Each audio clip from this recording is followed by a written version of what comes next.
হয়ে যায়, তাহলে আসলে সেভেন সিস্টার্সের সাথে মেইনল্যান্ড ইন্ডিয়ার যোগাযোগের আর কোনো ওয়ে কি আছে? আছে, থ্রু বাংলাদেশ। ফেনীতে একটা ব্রিজ উদ্বোধন করতে মোদি আসছিল বাংলাদেশে, কারণ দ্যাট ইজ দ্য ব্রিজ, যেই ব্রিজটা দিয়ে চিটাগং পোর্ট থেকে মালামাল ত্রিপুরাতে পাঠানো যাবে। ওরা যেটা করার চেষ্টা করতেছে সেটা হচ্ছে আমাদের ভেতরে, আমার আপনার ভেতরে কলোনিয়াল মাইন্ডসেটটা ওটা ঢুকায় দেওয়ার চেষ্টা করতেছে। একমাত্র আর্মি মুভ করা ছাড়া ইন্ডিয়ার কোন কাজটা বাকি রেখেছে? বাংলাদেশ হচ্ছে ডিফেন্ডার্স প্যারাডাইস। যুদ্ধ মানেই আমরা খুব কুইক কনক্লুড করে ফেলি, দুই পার্টি মারামারি হয়েছে, জিতে গেছে। No, it's not so easy. There are critical moves and other things. নাগরিক এবং দেশ এইটার জন্য তার দায়িত্ব আছে, এইটার রেসপন্সিবল ফিল করাটা গুড লিডারশিপের লক্ষণ। Now you have the choice, either you become part of the corruption, accept it, get benefited, or you can say no. আপনার চারপাশে যারা আছে, আপনার প্রতিবেশী যারা আছে, তারা যদি আপনার পটেনশিয়াল থ্রেট না হইতো ঐতিহাসিক ভাবে, তাহলে আমাদের তো আর্মির দরকারই ছিল। ইন্ডিয়া এত বড়, ইন্ডিয়া এতদিন ধরে ওরা এতটা পাওয়ারফুল, আমরা কি আসলে এখানে কিছু করতে পারবো নাকি? আমরা খালি ডিপ্লোম্যাটিক ওয়েতে কিছুটা একটু মানে নরম হয়ে থাকবো? আসলে আমাদের আর্মিরা আসলে এখানে কি করতে পারে, নাকি কিছু স্ট্র্যাটেজি আছে যেটা আমরা খালি চোখে বুঝি না? প্রত্যেকটা দেশের দূতাবাস, অন্য দেশে যখন দূতাবাস থাকে, সেই দূতাবাসের যে চৌহদ্দি, সেটা আসলে সেই দেশের সার্বভৌম একটা এলাকা বলে গণ্য করা হয় আন্তর্জাতিক ভাবে। মানে ও একটা স্বাধীন জায়গা, মানে ওটা ওর দেশ না, মানে এটা আচ্ছা আচ্ছা আচ্ছা। মানে ইন্ডিয়া যেমন বাংলাদেশের জার্মান দূতাবাস, ওই দূতাবাসের যে বাউন্ডারি আছে, এই বাউন্ডারির ভেতরের এলাকা আসলে জার্মানি। আচ্ছা, ইভেন বাংলাদেশ সরকারের কোনো বাহিনী ওই জার্মান দূতাবাসের যে প্রধান আছে, রাষ্ট্রদূত, তার অনুমতি ব্যতি রেখে ওখানে ঢুকতে পারবেন না। যদি ঢোকেন তাহলে জার্মানি বলতে পারেন যে আপনি আমার দেশের ইন্টারন্যাশনাল বাউন্ডারি ক্রস করেছেন না। কারণ গত 15 বছর ধরে আমাদের এমনভাবে ব্রেন ওয়াশ করা হয়েছে যে ইন্ডিয়া যা করে তাতেই আমরা ভালো কিছু খোঁজার চেষ্টা করি, বাট এখানে ভালো কিছু খোঁজার নাই। প্রথম কথা হচ্ছে যে শুধু একটা না, একাধিক, কলকাতা, আগরতলা, একাধিক আমাদের দূতাবাস, তাদের ইন্ডিয়ার যে উগ্র মৌলবাদী টেররিস্ট যারা আছে, তারা পরিকল্পিতভাবে পরপর 2টা দূতাবাসে আক্রমণ করেছে, ভাঙচুর করেছে, জাতীয় পতাকা পুড়িয়ে দিয়েছে।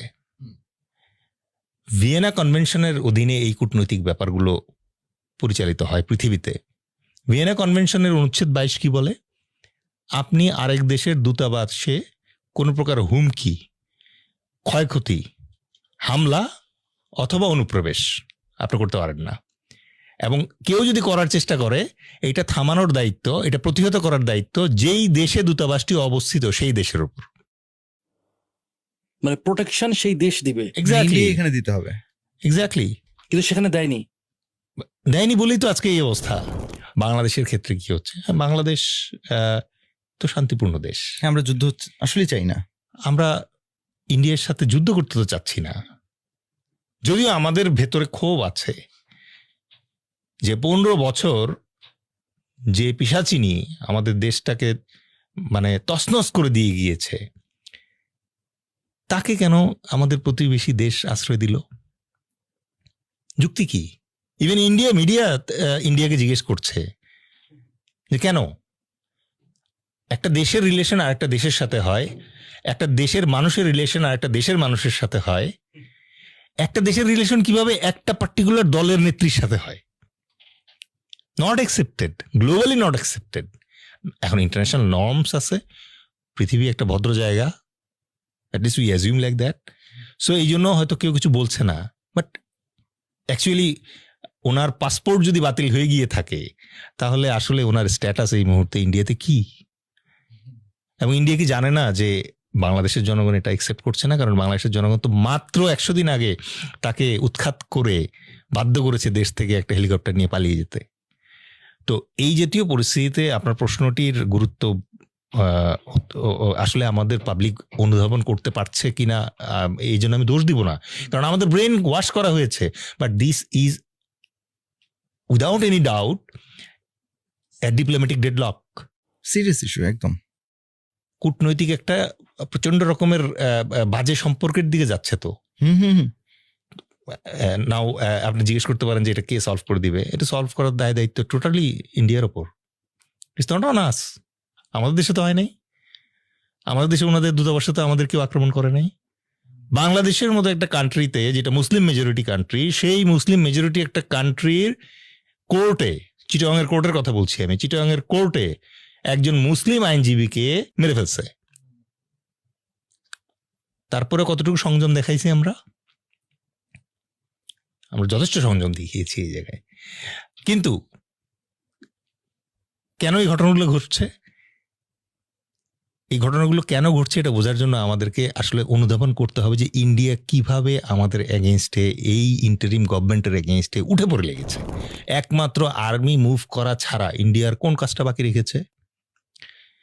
কলকাতা বইমেলা এবার আমাদেরকে ইনভাইট করা হয় নাই। ত্রিপুরা, এত দিয়েছি আমরা ত্রিপুরাকে, এত সাপোর্ট করেছি, সেই ত্রিপুরা মনে করেন যে হোটেল বন্ধ করে দিয়েছে বাংলাদেশিদের জন্য। কলকাতা দূতাবাস আক্রান্ত, কলকাতা ডাক্তারদের ওখানে গেলে নাকি ইন্ডিয়ান পতাকাকে সালাম করে তারপরে চিকিৎসা নিতে হবে। See the audacity. বেশি বেশি হয়ে যাচ্ছে না জিনিসটা? Now come to the media, come to the media, it's hilarious. আমি মিডিয়াতে দেখলাম বলতেছে যে ডক্টর ইউনূসের সরকার এটা নাকি fundamental Islamist Sarkar or something like that. কারণ এই জার্গান আসে থেকে, মানে কোথায় চাওয়ালা আর কোথায় নোবেল লরিয়েট? আপনি, আমি, আমরা সবাই বুঝি। জাস্ট আজকে ডক্টর ইউনূসের মতো একটা গ্লোবাল মানে লরিয়েট যদি না হইতো, যার মনে করেন যে গ্লোবাল অ্যাকসেপ্টেন্স আছে, আজকে যদি অন্য কেউ আল্লাহ না করুক যদি এই সিটটাতে বসতো, অলরেডি তো তাকে মোল্লা টোল্লা বানায় মনে করেন যে পুরো ইয়ে করে দিত। ইন্ডিয়া তো তাই চাচ্ছে। ইন্ডিয়া হায়দ্রাবাদে কি করছে, ইন্ডিয়া সিকিমে কি করছে? Let's go back to the history. Have you heard about Sikkim? হ্যাঁ, ঘুরতে টুরতে যায় মানুষজন। Chicken neck, Seven Sisters। আমাদের ভাই যারা অডিয়েন্স ভাইরা আছে তারাও কিন্তু চিকেন নেক বললে এখন বোঝে, বুঝে বুঝে কারণ অ্যাওয়্যার হয়ে গেছে তো সবাই, সবাই জানে চিকেন নেক হচ্ছে Siliguri corridor. Siliguri corridor, Siliguri corridor হচ্ছে মেইনল্যান্ড ইন্ডিয়ার সাথে এই পাশের যে সেভেন সিস্টার্স আছে তাদের যোগাযোগের একটা করিডর। খুব চিকন একটা করিডর, 23 মাইল সম্ভবত চওড়া হবে। পাশেই নেপাল উপরে, তিব্বত উপরে, এদিকে চায়না, আর নিচে হচ্ছে ইন্ডিয়া আর বাংলাদেশ। এই মাঝখানে ছোট্ট আরেকটা চমৎকার দেশ ছিল যে দেশের নাম সিকিম। ওকে, তো সাগিয়াল সম্ভবত বলতো সিকিমের রাজাদেরকে। ইট ওয়াজ এ মনার্কি, রাজতন্ত্র ছিল। তো 1948 অপারেশন পোলো দিয়ে যেরকম হায়দ্রাবাদ দখল করে ফেললো, ওখানে সেম টেকনিক তারা ইউজ করেছিল। ফার্স্টে হিন্দুদেরকে ওখানে তাতায় দিল, তারপরে ইন্টারন্যাশনালি আইসোলেট করে দিল। ওকে, চারদিক থেকে। এখন যেরকম বাংলাদেশে বলতেছে না মাইনরিটি মারা যাচ্ছে, মাইনরিটি মারা যাচ্ছে, ঠিক একই হুজুগ তুলছিল হচ্ছে হায়দ্রাবাদের ক্ষেত্রে। কেন সিকিম না হায়দ্রাবাদ? হায়দ্রাবাদের ক্ষেত্রে কি বলছো তখন? ওই মুসলিম না না 85% হিন্দু, তাদের উপরে অত্যাচার করতেছে নিজামের সোলজাররা, রাজাকার যারা আছে তারা। এই একই হুজুগ তুলে দিয়ে ওই সেম প্রিন্সিপাল এখানে অ্যাপ্লাই করছে বাংলাদেশে। Now you are coming to the point. So এই একই প্রিন্সিপাল আবার ইউজ হলো সিকিমের ক্ষেত্রে, বাট দিস টাইম কি করলো? আর্মি পাঠাইলো না। আচ্ছা, আগে করলো কি, ওখানকার যে ওই আপনার লিন্দুপ দর্জির নাম শুনে থাকবেন সিকিমের কাহিনী যখন আসে, তো রাজা ছিল আবার পার্লামেন্টও ছিল। পার্লামেন্টে ওরা করলো কি, আস্তে আস্তে ওদেরকে হাত করলো, হাত করে দিয়ে এমন একটা পরিস্থিতি সৃষ্টি করলো যে ওই সিকিমের সরকার ইন্ডিয়ার কাছে চিঠি লিখলো, আর্মি পাঠান আমাদেরকে উদ্ধার করেন। সিকিমের রাজা এর ভেতরে অনেক চেষ্টা করলো, বিভিন্ন দেশের দূতাবাসে, জাতিসংঘের কাছে আপিল করলো যে আমি স্বাধীন দেশ, আমাকে তো নিয়ে ফেলতেছে, কে শুনে কার কথা। ফাইনালি কি হলো, ইন্ডিয়ান আর্মি আবার ঢুকলো সিকিমে। এইবার ঢোকার পরে কি করলো, একটা গণভোট দিল। কি ব্যাপারে গণভোট হইতে পারে? যে রাজা থাকবে কি থাকবে না, তাই তো? নো, গণভোট হলো যে সিকিম ভারতের 22তম প্রদেশ হবে কি হবে না, হ্যাঁ অথবা না। স্ট্রেইট কার্ড, ট্রাম্প কার্ড সরাসরি খেলে দিছে এবং এনশিওর করছে এই যে শেখ হাসিনা যে ভোট ইঞ্জিনিয়ারিং শিখছে, ইলেকশন ইঞ্জিনিয়ারিং শিখছে, থেকে শিখছে, ওখান থেকে শিখছে। ওইখানে 97% ভোট পড়লো যে সিকিমবাসী ইন্ডিয়ার 22তম প্রদেশ হিসেবে জয়েন করতে চায়। এই হিস্ট্রিগুলো মাথায় না রাখলে পরে আপনি এখন বাংলাদেশে ইন্ডিয়া কি করতেছে এটা বুঝবেন না। তো ওয়াই বাংলাদেশ, হ্যাঁ হ্যাঁ, and what is the interest in Bangladesh? বাংলাদেশে তাদের ইন্টারেস্টটা কি সেটা বোঝাটা খুব জরুরি। 15 বছর ধরে কেন শেখ হাসিনাকে তারা পেলে পুষে রাখলো এবং এখনো কেন শেখ হাসিনা ইন্ডিয়াতেই আছে, এখনো তারা চাচ্ছে যে শেখ হাসিনা বাংলাদেশে আসুক এবং আওয়ামী লীগ পুনর্বাসিত হোক। এটা কেন চায়? এটা চাওয়ার পিছনে উদ্দেশ্যটা খুব পরিষ্কার।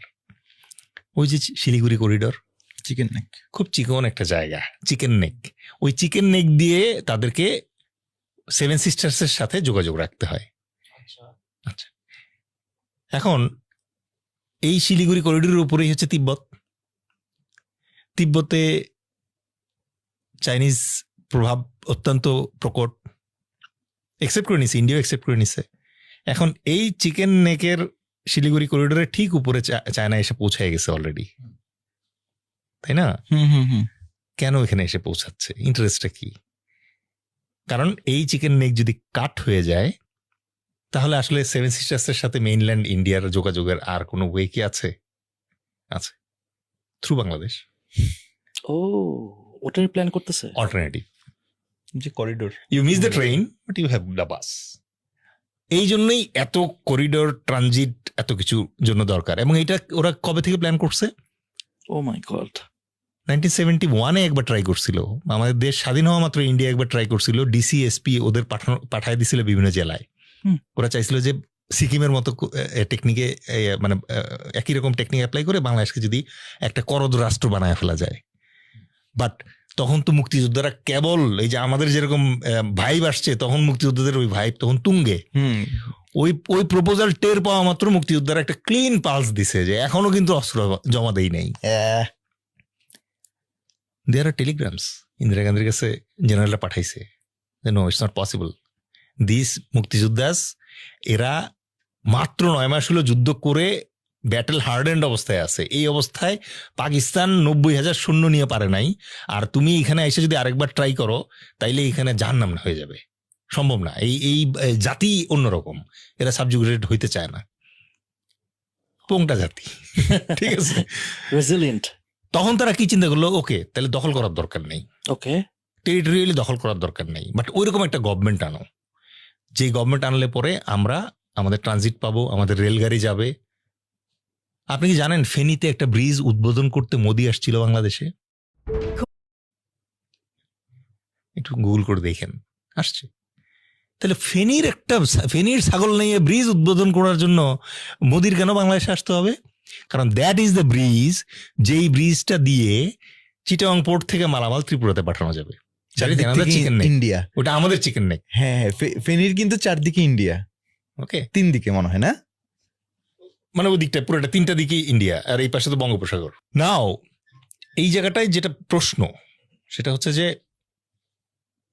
এই যে ট্রানজিট এবং করিডোরগুলো তারা গেইন করার চেষ্টা করতেছিল, এইটা তো জিয়াউর রহমানের কাছ থেকে সম্ভব ছিল না পাওয়া, কারণ স্ট্র্যাটেজিক্যালি জিয়াউর রহমান কিন্তু ওয়াজ ভেরি সাউন্ড, সে এটাতে অ্যাগ্রি করতো না, ঠিক আছে।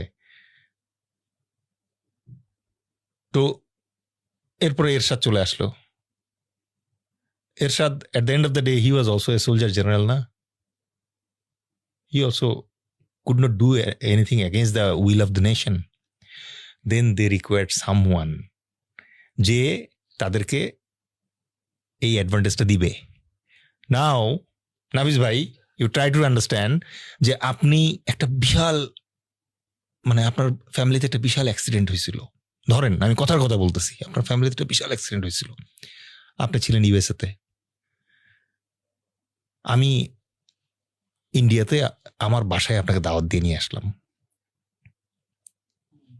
ঠিক আছে, আপনার স্পাউসকে চাকরি দিলাম, আপনার বাচ্চা দুটাকে এখানকার স্কুলে পড়ার সুযোগ করে দিলাম, 2 বছর 3 বছর 4 বছর 5 বছর আপনি থাকবেন, আমি আস্তে আস্তে আপনাকে বুঝাইলাম এই যে আপনাকে জায়গা দিচ্ছি, থাকার জায়গা দিচ্ছি, তার বিনিময়ে কিন্তু আমি একসময় একটা জিনিস চাইবো, দিয়েন কিন্তু।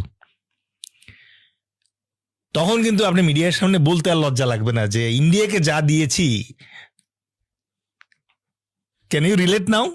এই জন্যই তো ছাত্ররা যেটা করছে, আমি ছাত্রদেরকে ডিউ ক্রেডিট দেই, but main credit goes to Almighty Allah.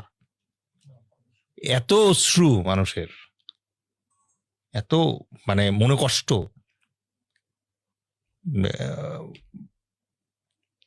sometimes I think why I left army. I had a lot to give to army. I was already giving. Yeah. I was already giving. Then suddenly what happened? কেন ছাড়ছেন army? Oh, that is another personal story, but it was overall situation. আমি বুঝতেছি এবার আপনি যেগুলো বলতেছেন এতক্ষণ ধরে যা বললেন এইটার সাথেই তো মনে হয় এগুলো রিলেটেড ছিল, যে এক্স্যাক্টলি, আপনি যে মানে কারণে আসলে আপনারা আর্মির ছাড়তে মধ্যেও জিনিসগুলো বুঝতেন, মানে সবকিছুই। definitely. Now you have the choice. Either you become part of the corruption, accept it, get benefited, or you become numb, behave that you are not understanding anything. Bangladesh হচ্ছে একটা ভিন্টেজ পয়েন্ট। কিভাবে একটু যদি এটা আমি ইন্ডিয়ান একজন জেনারেলের বই থেকে ইতালি কোট করি। জেনারেলের নাম হচ্ছে জেনারেল ডিকে পালিত, তার একটা বই আছে এসেনশিয়াল অফ মিলিটারি নলেজ। ওই বইয়ের আরেকটা বই আছে, বইটার নামটা ভুলে গেছি। ওই বইয়ের লাস্টে, মানে ওই বইটা বেসিক্যালি বাংলাদেশের 1971 যুদ্ধের উপরে লেখা, ওই জেনারেলের লাস্টে একটা অ্যানালাইসিস দেওয়া আছে। ওই অ্যানালাইসিসে উনি পরিষ্কারভাবে উল্লেখ করছে বাংলাদেশ হচ্ছে ডিফেন্ডার্স প্যারাডাইস। ওফ, ওকে, আপনি আফগানিস্তান কখনো দখল করতে পারবেন না। আফগানিস্তানকে কি বলা হয়? Super powers graveyard. Okay, there are reasons historically এটা বলার। They are big military minds, তারা ভেবে চিন্তে বলছে। আলেকজান্ডার বাংলাদেশ অ্যাটাক করার নাই, যে আলেকজান্ডারের রেকি টিম আরো এদিকে আসতেছে। এখন এসে ওরা বেঙ্গলের দিকে তাকাইলো, তখন আমাদের দেশটার নাম ছিল গঙ্গারিদ্ধি, আচ্ছা, অথবা ইংলিশে বলে গঙ্গারিডই। এখানে এসে দেখে গিয়ে আলেকজান্ডারকে তাদের যে কমান্ডার ছিল তারা বলল যে বস বলুক স্যার বলুক যাই বললে, যে স্যার ওই দেশটা ইনভেডেবল না। তো আলেকজান্ডার বললো কেন? বললো যে স্যার আমরা তো বেসিক্যালি ঘোড়ার ফোর্স নিয়ে ফাইট করি, আমাদের বড় ময়দান লাগে ক্যাভেলারি ম্যানুভারের জন্য। মানে অনেকে যুদ্ধের ব্যাপারটা বোঝে না, অনেকে ভাবে যুদ্ধ মানে হচ্ছে খালি ঝাঁপায় পড়া, হারে করে ইয়ে করো। দেয়ার আর মেনি ম্যানুভার্স। আপনি যদি খালিদ বিন ওয়ালিদ রাদিয়াল্লাহু আনহুর ইয়ারমুক যুদ্ধটা পড়েন, আমার একটা বই আছে এটার উপরে, যেটা কনসিডার করা হয় এখন পর্যন্ত খালিদ বিন ওয়ালিদের ইয়ারমুক যুদ্ধের উপরে সবচেয়ে বড় বই। ইয়ারমুক যুদ্ধের যে মানে ব্যাটেল ম্যানুভার গুলা, 6 দিনের যুদ্ধ, হ্যাঁ, এটা আপনি যদি ইভেন উইকিপিডিয়াতেও পাবেন। আপনি এক এক দিন খালিদ এক এক টেকনিকে ইয়ে করছে। সো আমরা যুদ্ধটাকে ওই যেটা হয় যে যুদ্ধ মানেই আমরা খুব কুইক কনক্লুড করে ফেলি, দুই পার্টির মারামারি হয়েছে, জিতে গেছে। No, it's not so easy, there are critical moves and other things. আচ্ছা, কেন এটা বললাম? তখন আলেকজান্ডারের যে জেনারেলস ছিল, রেনেসান্সে যারা আসছিল, তারা বললো যে স্যার ওই দেশটা, বাংলাদেশ যে দেশটা আছে, তখনকার নাম ছিল গঙ্গারিদ্ধি বা গঙ্গারিডই, বলে এই দেশটাতে জালের মতো the report given to Alexander. তো আলেকজান্ডার তখন সেকেন্ড থট দিলেন, বলে ওকে লিভ ইট। এগুলাকে আমরা মিলিটারি ল্যাঙ্গুয়েজে বলি দেয়ার আর ফিউ ফিজিক্যাল অ্যাডভান্টেজেস যেগুলো ব্লেসড, আল্লাহ ওদেরকে দিছে। বাংলাদেশে কি দিছে? এই যে অসংখ্য নদী নালা। আপনি ট্যাঙ্ক চালাবেন কোথায়? আপনি ওই যে ইন্ডিয়ান অর্জুন নাকি যেন ট্যাঙ্ক আছে, আনবেন তো বুঝলাম, চালাবেন কোথায়? আরে ডিকে পালিত তার নিজের বই লিখে গেছে যে বর্ষাকালে যদি আসে তাহলে হাইওয়েতে ট্যাঙ্ক রাখা ছাড়া উপায় নেই। আর হাইওয়েতে ট্যাঙ্ক রাখা মানে হচ্ছে আপনি এনিমি এয়ারফোর্সের মনে করেন যে সিটিং ডাক দিচ্ছেন মারার জন্য, বুঝেন নাই? আচ্ছা, 1971 সালে ওনারা আসছিলেন বলে ওনারা ভাইবে নিয়েছেন যে আমরা বারবার দাওয়াত দিয়ে নিয়ে আসবো। 1971 সালে তো দাওয়াত দিয়ে আনছিলাম, তাই না? You will not believe, Indian tank নদী ক্রস করতে পারতেছে না, বাংলাদেশের লোক 7 পার করে দিচ্ছে নৌকা দিয়ে চারিদিক। মানে দেয়ার ওয়ার এমপিভিএস ট্যাঙ্ক, বাট এমপিভিএস ট্যাঙ্কেরও একটা লিমিটেশন থাকে। এখন বাঙালি এত উৎসাহী, তারা তো জন্ম থেকে সাঁতার জানে, তারা ধরেন হাজার হাজার ঝাঁপায় পড়ছে, রশি দিয়ে ধরে ধরে ধরে ধরে যেই ট্যাঙ্ক 3 ঘন্টায় পার হওয়ার কথা এটা 30 মিনিটে পার করে দিচ্ছে। পাকিস্তান বাহিনী রেডি হওয়ার আগে মনে করেন যে ট্যাঙ্ক এসে হাজির হয়ে গেছে ব্যাটলফিল্ডে। এটা সম্ভব হয়েছে তখন আমরা সাপোর্ট করছি বলে, তাই তো? আর এবার যদি আসে তাহলে কি হবে? Hotel California. হোটেল ক্যালিফোর্নিয়াতে একটা লিরিক আছে না, you can always check out, you can always check out but you can never leave. Welcome to the hotel আপনি চেক ক্যালিফোর্নিয়া। আউট করতে পারবেন কিন্তু যাবেন কেমনে এই দেশ ছেড়ে?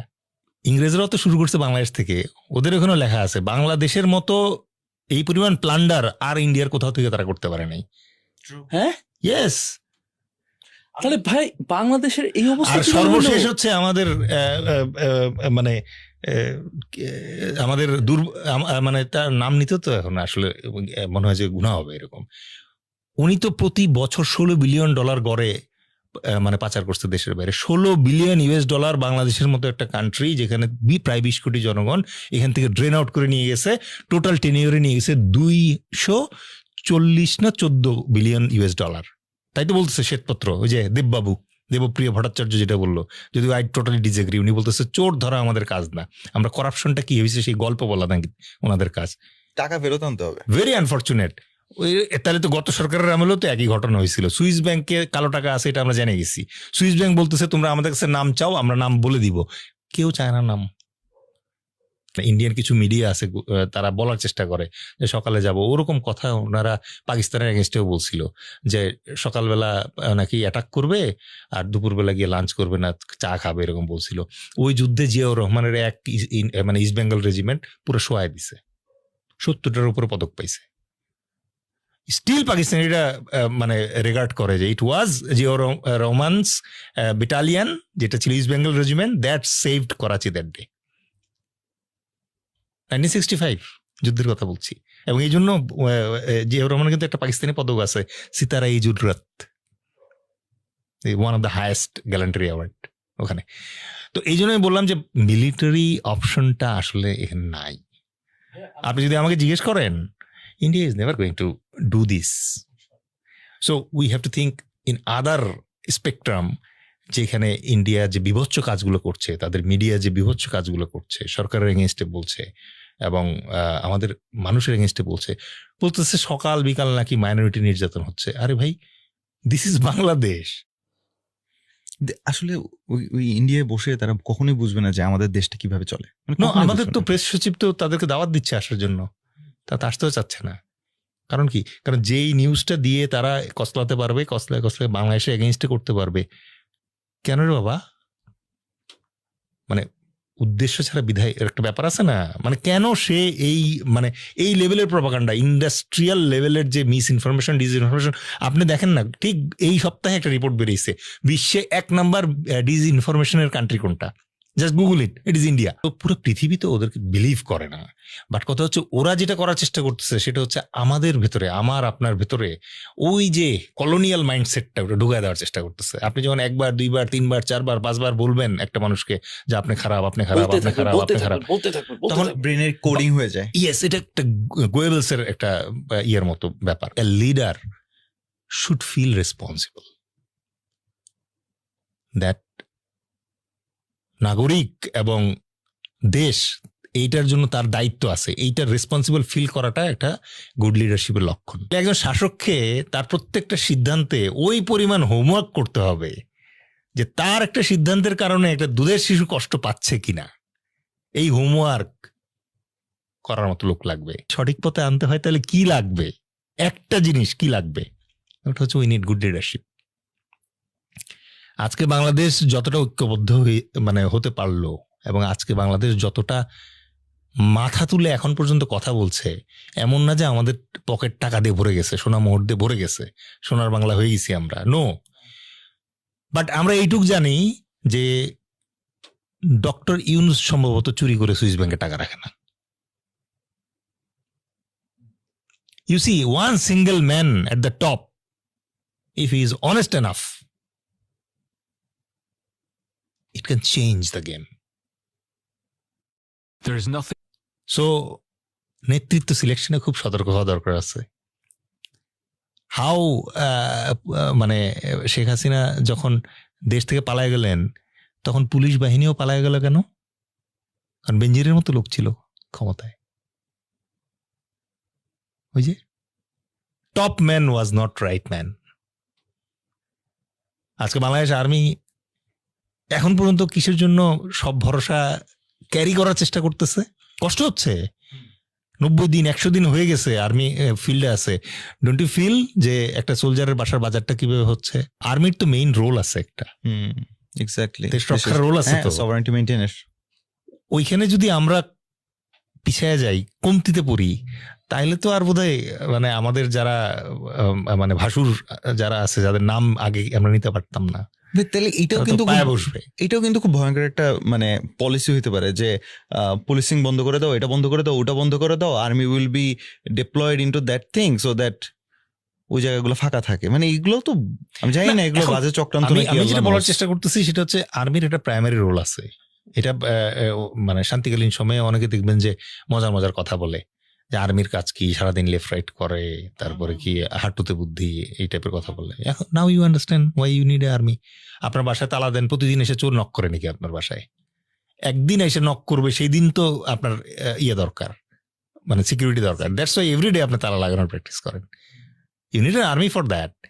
আজকে যদি আপনার চারপাশে যারা আছে, আপনার প্রতিবেশী যারা আছে, তারা যদি আপনার পটেনশিয়াল থ্রেট না হইতো ঐতিহাসিকভাবে, তাহলে আমাদের তো আর্মির দরকারই ছিল না।